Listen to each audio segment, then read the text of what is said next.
Grabe to. Ito yung ginagawa nila ngayon at patuloy na gagawin at patitindihin pa nila para mapatumba at masira lang si BP Sara. Panoorin natin tong sinasabi ni Prof. Malutikia na talaga namang akalain mo, walo na yung inoopera na tumakbo para kalabanin si BP Sara para nga naman mahati yung mga boto sa susunod na election sa 2028. Parang 8 individuals na ang inooperang tumakbo. Grabe, 8. So ang makikita natin senaryo sa 2028, marami siguro tatakbo para Madami, hatiin ang boto. 8 eh. Aralan nila yung strategiya nila. Kita mo yung kay Madriaga, biglang nagpuan ng dad. Diba? Parang ang init-init nila. Grabe ang salsal nila sa media. Nung sinabi ni BP Sara, hindi ko yan kilala, hindi ako pumupunta sa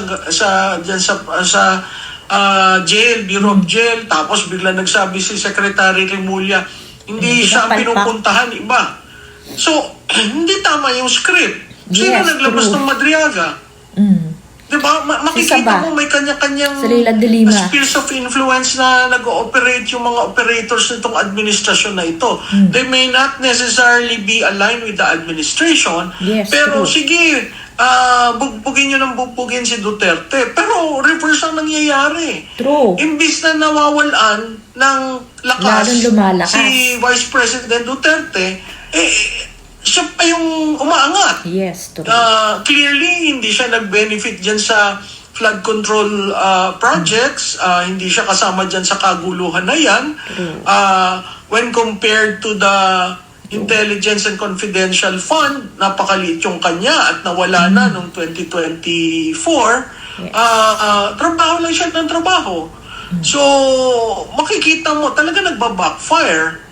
Pero, ang sense ko, ipagpapatuloy nila yan. Kasi, parang 8 individuals na inooperang tumakbo. So, ang makikita natin senaryo sa 2028, marami siguro tatakbo para hatiin ang boto.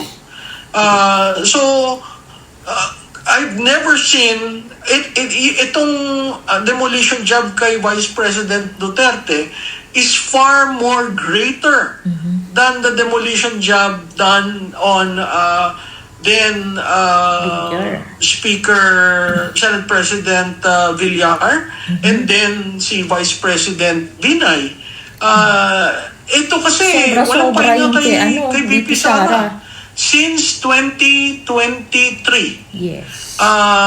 So makikita mo, parang lahat ng plano nila ipolitika. Ayan, true. Parang lahat ang plano nila gamitin ang pondo ng bayan para sa politika na makakatalo kay Sara Duterte at mapropromote ang kanilang kandidato.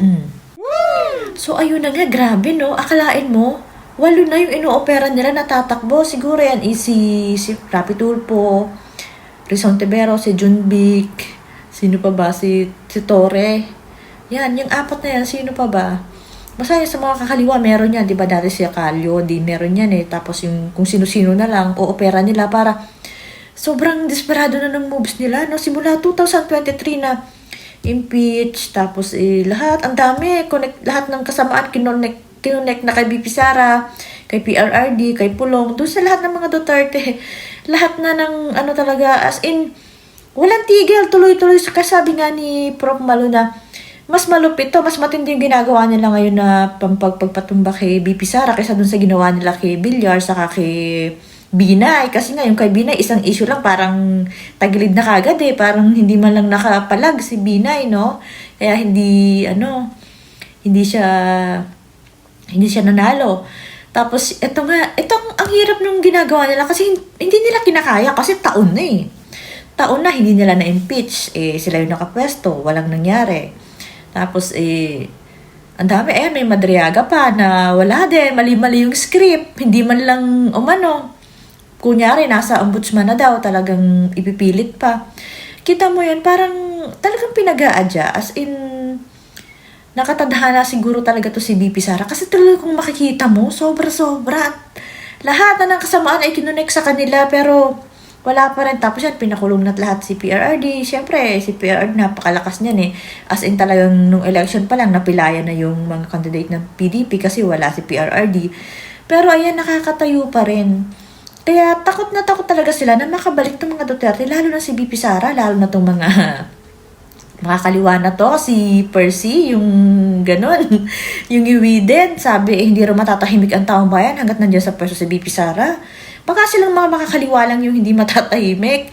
Grabe no, yung mga kabaliktaran na napakasasama talaga ng intensyon, talagang pinagpipilitan nila at ginagamit pa nila talaga yung taong bayan para lang sa kanilang mga interest, di ba? Kita mo yan, yung mga ugali nila, Rizal Tiberos, na tahimik sila dun sa napakalalaking tapos dun sa mga kukunting bagay na basta connect yung mga Duterte, talagang bumubula talaga ang bibig nila.